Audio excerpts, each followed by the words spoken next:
भर्गो देवस्य धीमहि धियो यो नः प्रचोदयात्।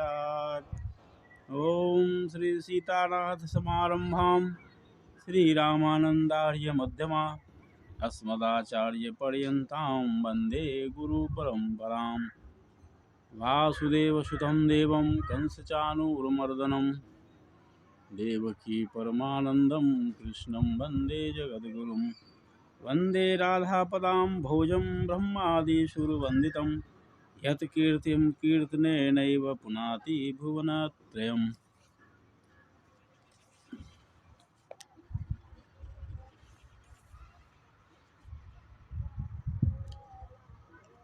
भागवत प्रेमीगण, आइए आज पुनः इन आम्र पल्लवों की छाँव में बैठकर भागवत रस का पान करते हैं।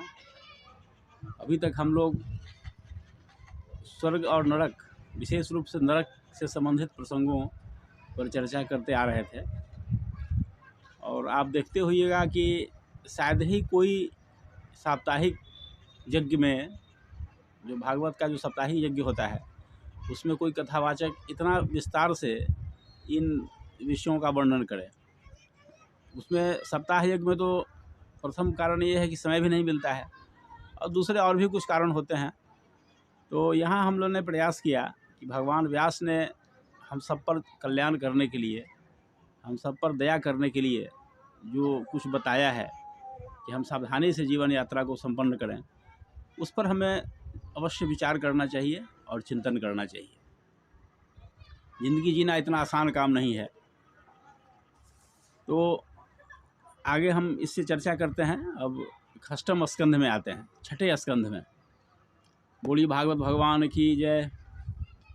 अष्टम स्कंध में कथा की शुरुआत वहाँ से होती है कि जब राजा परीक्षित ने नरकों का वर्णन सुना सुखदेव जी महाराज के मुखारविंद से, तो उनको भी कुछ घबराहट पैदा हुई, जैसा आप में से भी कई लोगों को घबराहट पैदा हुई है कि भाई ऐसा नरक होता है। लेकिन घबराने की बात नहीं है, हम तो बता चुके हैं पहले से भी, यह भगवान का ही एक विधान है हम सबके कल्याण के लिए कि हम लोग जानकर या अनजाने में जो भूल करते हैं उसके लिए एक दंड की व्यवस्था है।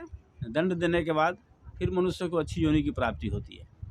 तो परीक्षित जी ने भी पूछा कि इससे बचने का क्या उपाय है, आखिर बचने का उपाय तो होगा कहीं ना कहीं। तो सुखदेव जी महाराज ने कहा कि बिल्कुल है बचने का उपाय, इससे आप बच सकते हैं। इसकी भी चर्चा हम लोग करेंगे आगे एक दृष्टांत के द्वारा। जैसे आप देखे होइएगा कि नदियों में जब मछुआरे मछली मारते हैं, बड़े बड़े जाल फेंकते हैं और बहुत दूर तक जाल फेंकते हैं तो उसमें मछलियां फंस जाती हैं। लेकिन वे मछलियां नहीं फंसती है जाल में जो मछुआरे के पैर के पास होती है। अब यही उदाहरण समझना काफ़ी है कि अगर हम भी भगवान के पैर चरणों की शरण में रहें तो हमको किसी भी कर्म जाल में नहीं फंसेंगे। ये समझाने के लिए यह उदाहरण काफ़ी है। तो इसी को स्पष्ट करते हुए सुखदेव जी महाराज कहते हैं कि हम मनुष्यगण मन, वाणी और शरीर से अनेक प्रकार के पाप करते हैं, जाने में अनजाने में हो जाती है पाप। भले लोग समझते हैं कि हल्की फुल्की गलती है, लेकिन बहुत से ऐसे गलती होती है जो पाप की श्रेणी में जाती है। हम सब चर्चा करेंगे। तो मन से, वाणी से और शरीर से जो पाप हम करते हैं, अगर उसका प्रायश्चित न करें तो नरकों से गुजरना पड़ता है। अगर प्रायश्चित कर लें तो फिर नरक में जाने की कोई संभावना नहीं होती है। इसका भी विधान भगवान ने बनाया है। और कलयुग में तो कहना ही नहीं है। कलयुग में तो मानसिक पाप से छूट है। रामायण में भी इसकी चर्चा हुई है कि मानस पुण्य हो ही नहीं पापा। कलयुग में एक बहुत बड़ा प्रताप है कलयुग का कि मानसिक पुण्य तो होते हैं, मानसिक पाप नहीं होते हैं। ये बड़ी रहस्य की बात है। इसको ध्यान दीजिएगा इस बातों पर कि अगर हम किसी के मन में, अपने मन में या किसी के बारे में सोचें कि भगवान उसका भला करे तो उसका भला हो सकता है। लेकिन अगर हम मन ही मन उसके बारे में गलत चिंतन करें तो उससे कोई प्रभाव नहीं पड़ता है और हमको, मनुष्य को पाप नहीं लगता है। मानसिक पुण्य होता है। अगर किसी के बारे में अच्छा सोचिएगा तो आपको मानसिक पुण्य होगा, लेकिन किसी के बारे में गलत सोचते हैं तो मानसिक पाप नहीं होता है। ये बहुत बड़ी चीज़ है कलयुग के लिए। अन्य युगों में ऐसा नहीं था।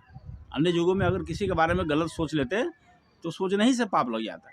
लेकिन कलयुग में ये भगवान की बड़ी कृपा है कि कलयुग में इस चीज़ से छूट है। फिर भी वाणी और शरीर से तो पाप हो जाते हैं। तो अगर प्रायश्चित न किया जाए तो नरक की प्राप्ति होती है। अगर प्रायश्चित कर लें तो नरक में जाने से बच जाएंगे। और यह प्रायश्चित ही इसकी चिकित्सा होती है। जैसे आपको कोई बीमारी हो, किसी मनुष्य को, हमको, आपको बीमार होने पर हम डॉक्टर के पास जाते हैं, तो डॉक्टर उसकी चिकित्सा करता है, पूछता है कौन सी बीमारी है और उसके अनुसार उसकी चिकित्सा की जाती है। तो उसी तरह से प्रायश्चित जो होता है, प्रायश्चित भी एक प्रकार का चिकित्सा ही है। तो सुखदेव जी महाराज बता रहे हैं कि प्रायश्चित कर लेना चाहिए। तो परीक्षित जी ने पूछा कि प्रायश्चित कैसे करें, लेकिन प्रायश्चित का भी कुछ विधान होगा। तो और ऐसा होता है कि प्रायश्चित कर लिया और फिर आज प्रायश्चित किए और फिर कल से हम वह पाप कर्म में लिप्त हो गए, तब क्या होगा? यह भी एक संबंधित प्रश्न है जो गौर करने का विषय है। जैसे मान लिया कि आज हमने प्रायश्चित कर लिया तो पीछे के सारे पाप नष्ट हो गए, फिर हम कल वही काम करना शुरू कर दें तो क्या होगा? तो प्रायश्चित करें और फिर पाप करते रहें तब तो बच नहीं पाएंगे। जैसे उदाहरण के लिए कि हाथी कोई नहाता है, देखते हुए हाथी नदी में नहाने के बाद जब निकलता है तो धूल उठा करके अपने सिर पर रख लेता है, तो क्या फ़ायदा हुआ नहाने से? तो उसमें ऐसा भी है कि प्रायश्चित करने के बाद अगर फिर से पाप कोई करे तो पीछे वाला भी जो पाप होता है वो आगे आकर के मल्टीप्लाई कर जाता है, मतलब उसमें जुड़ गया वो पीछे। मतलब आप मान लिया कि आप 90% आपका पाप प्रायश्चित करने से समाप्त हो गया, तो आगे जब हम करेंगे प्रायश्चित के बाद पाप, तो फिर वह 90 उसमें आगे जुड़ जाता है। इसलिए ये समझना बहुत भारी बात है। कहा जाता है कि गहना कर्मणो गति, कर्म की गति बड़ी गहन है, बड़े बड़े ज्ञानी पुरुष इसमें उलझ जाते हैं। तो ऐसा नहीं करना होगा। तो फिर प्रायश्चित कैसे करें? ये प्रश्न है कि प्रायश्चित कैसे करें। ऐसा कोई उपाय बताइए कि प्रायश्चित करने के बाद भी पाप कर्म की ओर प्रवृत्ति नहीं हो। प्रायश्चित ठीक है, ये तो रास्ता आपने बता दिया कि प्रायश्चित करने से पाप नष्ट हो जाते हैं, लेकिन प्रायश्चित के बाद भी अगर ऐसा हो तो क्या होगा?